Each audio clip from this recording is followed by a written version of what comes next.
You don't need applause to grow, you don't need an audience to evolve, and you certainly don't need someone beside you to decide who you are becoming. Because sometimes life demands that we learn to stand up on our own, when no one sees us, understands us, or comes to save us, especially not when what hurts is invisible. It lives deep inside your mind. That's why Stoic philosophy has endured for centuries. It doesn't promise a perfect world. It teaches how to face any world with clarity, strength, and inner peace. In this video, I've gathered 12 powerful lessons from Stoic wisdom, profound, practical, and transformative, designed to help you rediscover your balance, even on the hardest days. Lessons written to fortify character, manage anxiety, endure pain, and cultivate the courage to keep moving forward, even when everything seems to be falling apart. If you feel you need more firmness and wisdom to live, this video is for you. So if you're not yet subscribed, please subscribe, leave a like, and turn on notifications. Now, let's begin. Lesson 1. No one will come to save you. No one will come to rescue you. No one will heal your wounds. No one will rebuild your peace. No one will make the choice for you. The Stoics understood this deeply. You are your own salvation. And that's exactly it. You don't need permission to begin. You don't need approval to continue. You don't need a sign from above. All you need is to look inward and choose. Choose to breathe. Choose to act. Choose to rise. Choose to be strong, not because it's easy, but because you've learned that no one else can do it for you. And that is your ultimate freedom. Lesson 2. Stop waiting for motivation. Motivation is fleeting. It rises like fire, but burns out just as fast. One day you wake up overflowing with energy. The next, you can barely find the will to get out of bed. This isn't a lack of ability, talent, or willpower. It simply reveals that you're relying on something unstable. Discipline is different. It's solid, predictable. It stands firm, even when everything around you seems to be collapsing. Discipline is what builds your habits, strengthens your health, protects your money, and sustains your relationships. Not as a burden, but as a firm foundation that frees you from uncertainty and oscillation. Whoever lives only by impulse becomes a prisoner of their own emotions. But whoever cultivates inner discipline finds clarity, direction, and strength. Now ask yourself, if you had lived with discipline over the past 6 months, where would you be today? How much of your life would already have changed? This is what we're going to talk about today. Today, I'll share 10 simple, practical Stoic lessons to transform perseverance into concrete results and change the course of your story. And that decision can begin right now. If you're ready to take the step, write in the comments. Today, I choose Stoic discipline. That comment isn't just a phrase. It's an affirmation from someone who has left excuses behind and truly decided to take command of their own story. Before we begin, I only ask you 2 things: like this video and subscribe, so this message reaches those who need it most. Let's begin. Lesson 3. Your discipline is the only thing you control. Imagine you're standing in an open field, wind blowing hard, sky overcast, no shelter in sight. You don't control the wind. You don't control the rain. You have no power over the terrain, but you can still choose the direction of your steps. That is discipline. The only part of your life no one else can govern for you. It is 100% your responsibility. It doesn't matter where you were born, who supports you, or what you lack. Discipline is the only resource that doesn't depend on privilege, incentives, or luck. It is born from within, at the exact moment you decide to stop negotiating with what weakens you. Discipline doesn't come from outside. It's not about having free time or talent. It is the daughter of every choice you make each day. Choices that, when added together, define who you are becoming. They are decisions guided by a powerful union between reason and emotion. What you feel matters, but what you do with it is what builds your path. If you want to develop discipline, you must be willing to sacrifice the comfort of easy rewards for what truly has value. Life doesn't change in one giant leap. It changes every day, and every small choice pushes you closer or farther from the person you want to be. From what you wear to how you react when someone provokes you, everything communicates the identity you are cultivating. It may seem irrelevant now, but this is how the foundation of your strength is formed. What you repeat without realizing is what defines who you are. The question isn't just what you choose, but why you choose it, and what you're willing to let go of now. Do you want better financial freedom? Then perhaps the sacrifice begins now, learning to manage your money and adjusting your lifestyle to spend less than you earn. Do you want more peace? Perhaps the decision is to not respond, not retaliate, and not explode inside just because someone provoked you. Discipline doesn't just transform your results, it defines the life you are choosing to live. Epictetus said, "No man is free if he is not master of himself." To be master of yourself means this: not acting on impulse, not depending on motivation, not asking permission from exhaustion. It means acting based on what you chose, not on what you feel. It means moving forward, even without applause, even tired, even wanting to stop. When you assume control of your level of discipline, it's like sealing a silent pact with your strongest version. And every time you honor that pact, your confidence grows, your self-esteem is affirmed, and your mind stops sabotaging you and begins working in your favor. You already have what you need, the capacity to decide what you'll do with what you have.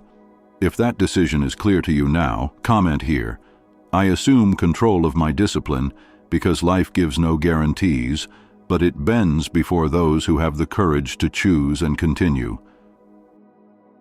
Lesson 4. Don't surrender control of your life to the emotions of the moment.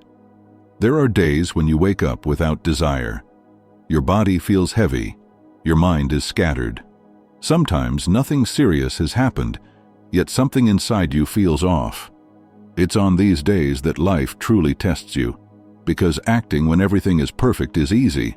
The hard part is fulfilling what you promised yourself, when nothing invites you to act. That's the difference. If you only move when everything is ideal, you'll live trapped in pauses, excuses, and starts that never become continuations. Because life doesn't happen in your best moment. It demands presence, even on cloudy days. True discipline isn't born from euphoria. It's born when you act, despite the urge to stop. Think of a high-level athlete. They don't train only when they wake up motivated. They train because they have a commitment to the future they want. That commitment outweighs physical fatigue or a bad mood. They stick to their routine not because it's easy, but because it's what brings them closer to what truly matters. And you can apply that same principle to your life. Don't think of discipline as punishment, rigidity, or sacrifice. Think of it as a silent gesture of respect toward yourself, a bridge between who you are today and who you are quietly building. Every time you do what needs to be done, even tired, without applause, even discouraged, you're telling your mind, I can trust myself. Now imagine someone who decides to lose weight and starts walking every day. On day 1, motivation helps. On day 2, the habit begins to form. But on day 3, motivation doesn't appear. That's where everything is decided. If that person skips just today, the cycle of abandonment begins again. But if they put on their sneakers and step outside, even for just 10 minutes, they're building something invisible yet essential, their own character. Marcus Aurelius said, "Wake up, rise as someone made to act." Acting here doesn't mean running non-stop. It's not desperation. It's continuing with firmness. Even when emotions try to negotiate your word, you are not the anger you feel in a bad moment. You are not the laziness that appears on a difficult morning. You are what you decide, even while feeling all those emotions. And the more you honor your decisions on difficult days, the stronger you become on the good ones. Today, Choose one simple commitment, whether it's staying calm, watching a financial education class, or reading 10 pages of a book. But make that choice non-negotiable, something you can fulfill regardless of your willpower. That single gesture already plants a powerful seed, that your life is guided by intention, not impulse, because whoever learns to move through the fog is the one who reaches the sun first. Lesson 5. Be honest about what you want to change. Start asking intelligent questions, questions that force you to confront what you're truly seeking. Questions like, what is it I truly don't want to live through again? If nothing changes in the next 5 years, will I be at peace, or trapped in a cycle that quietly destroys me? These questions aren't meant to make you feel guilty, but to open your eyes to reality. Because most of the time, we aren't trapped by one massive problem. We're trapped by the inertia of small, repeated decisions. Some remain in jobs they hate. They maintain relationships that drain their heart until their body itself begins to cry out for help, all because they accepted living with less than they deserve. There are questions that change the trajectory of a life. One of them is, do I want to change? Maybe the answer is honest, not yet. And that's okay. We're not always ready. But here comes a second, deeper, more human question. Do I want to change? Sometimes the first step isn't running out to transform everything. It's admitting that a part of you is already tired, that it wants to desire more, but is still afraid. It's giving space to discomfort until it grows larger than your fear of moving. When this video ends, do this exercise. Take a sheet of paper. Write down everything you'd like to do in life, without filters. Don't worry about what others might think. Don't worry about whether you'll ever have the money to achieve it. Just write. Then look at it calmly. Ask yourself, does this come from me? Or is it something the world taught me to want? If there's something there that you'd do, even if no one saw it, even without reward, even without recognition, then perhaps that's a piece of your destiny, waiting for a decision only you can make. Marcus Aurelius said, "The life of each person is what their thoughts make of it. But thoughts only have power when you act on them, when you transform desire into direction." If this video reminded you of something you once wanted but had forgotten, comment here. I'm recovering my desire to change because sometimes the first step isn't to act, but to remember that it's still worth trying. Lesson 6. Create one powerful habit each month. What builds a new life isn't a sudden change. It's one new habit made with intention again and again. Most people freeze because they want to rebuild everything at once. They want to wake up early, be productive, eat healthy, meditate, train, keep their home tidy, care for their mind, be calm, all on the same Monday. Then they fail at one point, and because they don't know how to handle imperfection, they abandon everything again. What they don't understand is that true transformation isn't loud. It's subtle, slow, cumulative. Change begins with a small gesture, repeated over time, until it becomes part of who you are. Now imagine someone who decides to focus on one habit per month. In January, wake up 30 minutes earlier. In February, train 4 times a week. In March, right before bed. In April, cut sugar in half. 12 months later, that person didn't become perfect, but they became different, more awake, more firm, more at peace. I've known people who spent their lives stuck, always starting everything, never finishing anything. But when they decided to focus on just one thing per month, something possible, concrete, real, they became unrecognizable, more productive, more confident, truly happier. Not because they did more, but because they did the basics with consistency. And here's a point almost no one understands. Discipline isn't born from constant effort against laziness. It's born from a strong why. When you understand that this new habit brings you closer to the life you want, it stops being a burden and becomes a gesture of respect. You don't need to force yourself to wake up. You only need to remember why it matters. That alone is enough to act, without anyone needing to convince you. Seneca said, "Each day as you perfect yourself, you draw closer to wisdom." And what you need to do today may be just this. Choose one single habit, and hold on to it until it feels like part of you. You don't need a new year, you need a new decision. And if that decision has already begun forming inside you, comment, "One habit per month, a new version of me," because time will pass anyway. The only difference is who you'll be when it does. Build routines that transform your life. Think of an orchestra before the performance. Each musician tunes their instrument, tests the sound, breathes deeply, focuses. No one steps on stage trusting luck. Everyone steps on with a trained body and a prepared mind. The ritual is silent, almost invisible. But it's what prevents chaos. It's what guarantees that when the curtain opens, what was noise becomes harmony. Your life is no different. When you start your day without a foundation, everything becomes improvisation. You wake up suddenly, jump out of bed, run without focus, respond to everything and everyone, make random decisions, waste energy on what doesn't matter, and at the end of the day, you feel like you did a lot, but built nothing. Now imagine the opposite, a personal ritual, created by you. Nothing grand, nothing unreachable, just a few choices that mark the start of your day and tell your mind, "I am in control." Drink water before opening your phone. Stretch. Read 5 pages. Take 1 minute of breath. It may seem small, but what is small and repeated with intention transforms everything. The right routine gives you autonomy. It pulls you from the chaos of reaction and puts you in command of action.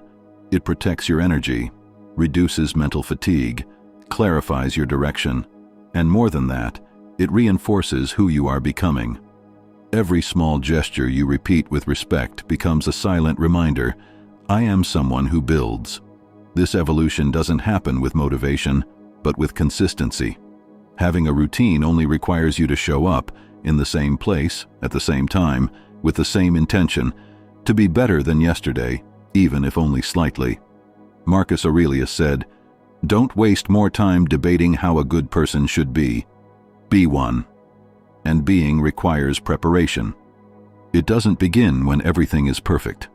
It begins when you decide that there is a part of your day and your life that is sacred. That is non-negotiable. That will be honored in every scenario. If that structure has already begun to form inside you, comment here, "My routine is becoming my foundation." Because true stability doesn't come from the world out there, it comes from the small rituals you choose to protect every single day. Lesson 7. Self-sabotage. How to stop being your own worst enemy. Your own brain will try to sabotage you. There's a voice inside you that sounds logical.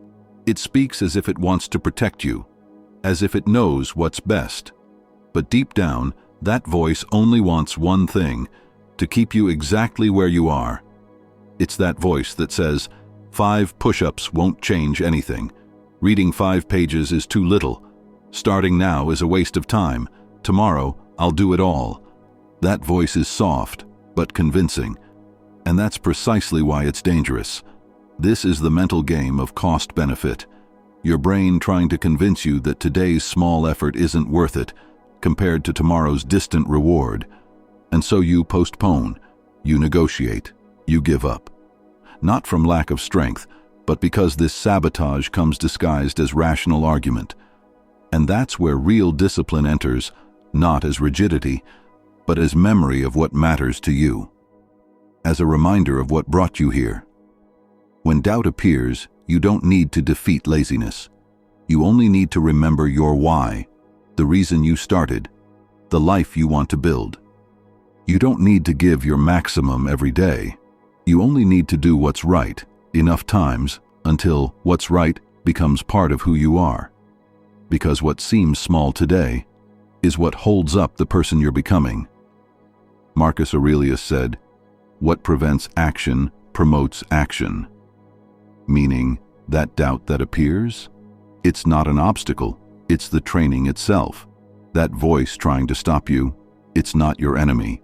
It's the opportunity to prove you no longer obey what diminishes you.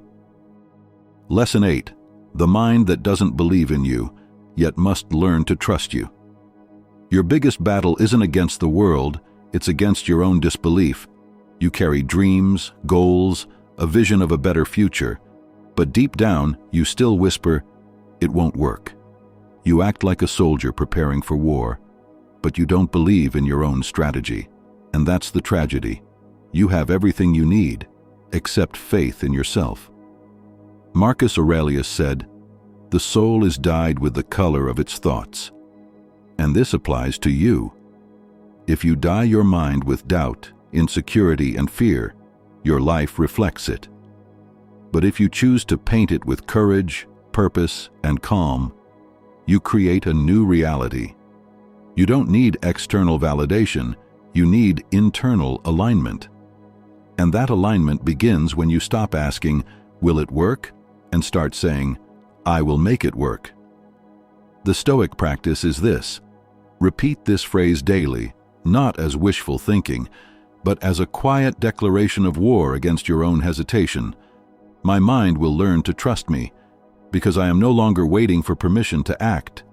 Because every time you act with conviction, your mind listens, and slowly, surely begins to follow. Lesson 9. Protect your energy from emotional vampires. There are people who, without us realizing it, function like invisible thieves. They don't steal your money, but something even more valuable, your energy. Being around lazy or negative people is like breathing contaminated air. You don't feel it immediately, but slowly you begin to poison yourself. These people transmit the message that giving up is acceptable, that not fighting is normal, that living without progress is enough. And the danger is this. That idea quietly enters your mind until you too begin to lower your pace, reduce your standards, and believe it's fine to live below what you could be. Don't fool yourself into thinking you can resist just because you have willpower. If it's already hard to make good decisions alone, imagine having someone beside you normalizing weakness. It's like rowing against the current while someone drills a hole in your boat. No matter how hard you try, you'll sink with them. Science confirms what experience already proves. A study from the Kellogg School revealed that being near high-performing people can increase your productivity by up to 15%. But just one low-performing person can reduce your productivity by 30%. In other words, the negative impact is twice as strong as the positive. It's worse to be surrounded by bad company than to be alone, and this doesn't apply only to lazy people. Toxic negative people, who criticize everything and everyone, function as gray filters. No matter how colorful the world is, near them everything seems dull. And before you notice, you're reacting the same way. You're seeing the world without brightness. Therefore, protecting your energy isn't selfishness, it's survival. You can't choose everything that happens in life, but you can choose who walks beside you. If you don't make this choice, they will drag you to their level. And remember, whoever doesn't want to change drags others down to remain the same. Decide today. If you don't add value, you don't walk with me. Record this phrase as a shield. My energy is too valuable to let them drain me. Because in the end, it's not just your daily disposition at stake, it's your future. It's the life you haven't lived yet. But that can be stolen drop by drop if you don't have the courage to protect what is most precious. Lesson 10. Face your internal conflicts. How many times have you felt you took 2 steps forward and immediately 3 steps back? You make plans, you have tools, you know what needs to be done. But at the moment of action, something inside you pulls you backward. That something is internal conflict. On one side, you want success. On the other, a voice whispers you might not deserve it. On one side, you want prosperity. On the other, you carry the belief that money isn't spiritual. On one side, you desire commitment. On the other, you fear losing your freedom. These voices don't appear clearly. They act like invisible ropes pulling you in opposite directions, and no one walks firmly when they're being stretched from within. The Stoics already knew this. Marcus Aurelius wrote, "A man lives in harmony with himself when his actions align with his principles, and it is precisely this harmony that is missing when there's internal conflict." The first step is identifying these conflicts and naming them. Ask yourself, what inside me is telling me to go in opposite directions? Maybe it's fear of failure. Maybe it's fear of rejection. Maybe it's the belief that you can't succeed without losing something essential. After identifying them comes the most liberating part, aligning your life with what you truly value. When your decisions align with what matters most to you, acting doesn't require effort. You don't need to force yourself. You simply flow. Think of a river. When it's dammed, water crashes against itself, swirls in eddies, and doesn't advance. But when the dam opens, the current flows with force, natural, unstoppable. That's your mind when it resolves its internal conflicts. And then comes the next step. Act. Without excuses, without self-deception, without fighting yourself. Because when you're whole, nothing from outside can knock you off course. And when you achieve your results, remember, it's not only about celebrating, but about contributing. What you conquer isn't only for you, it's to strengthen others. That's what keeps the cycle of fulfillment alive. Align, act, conquer, share. In the end, the greatest victory isn't over the world out there, but over the silent wars within you. Because nothing external can stop someone who has transformed their conflicts into clarity and their division into strength. Lesson 11. Run your own race. Sometimes it's hard not to compare. Look around. It seems like everyone knows where they're going. They post their wins. They show their progress. They appear confident, organized, successful. And you? You're in your room, scrolling, wondering why you're not there yet. But here's the hidden truth. You're not seeing their journey. You're seeing their highlight reel. Behind every post is 1,000 moments of doubt, failure, and quiet struggle. Behind every "I did it" is a story of sleepless nights, tears, and sacrifices you never see. Comparison steals your peace, not because others are better, but because you've forgotten your own path. You've forgotten that your journey is not a race against others, it's a race against your own limits. Your timeline is yours alone. Your growth doesn't follow anyone else's calendar. The only person you need to beat is the version of you from yesterday. So stop measuring your progress by someone else's yardstick. Stop waiting for external validation to feel worthy. Start celebrating your small wins, even if no one else sees them. Turn inward. Focus on your own lane.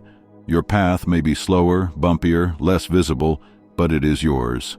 And when you run your own race, not to impress, not to compete, but to become, you find something extraordinary. You find peace. You find strength. You find freedom. Because you are no longer chasing shadows. You are walking your own path. And that is the only way to truly arrive. Final reflection. You are your own savior. You don't need a hero. You don't need a savior. You don't need permission. The only person who can pull you out of this is you. And the moment you accept that, you stop begging for rescue and start taking command of your own life. You can't wait for inspiration. You must become it. You can't wait for strength. You must embody it. You can't wait for peace. You must build it.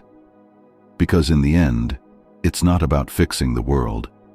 It's about becoming the kind of person who no longer needs the world to change to live well. You are not broken. You are becoming. And the only one who can carry you through is you. So write in the comments, "I choose to move forward, even if I walk alone," because that's not weakness. It's the highest form of courage.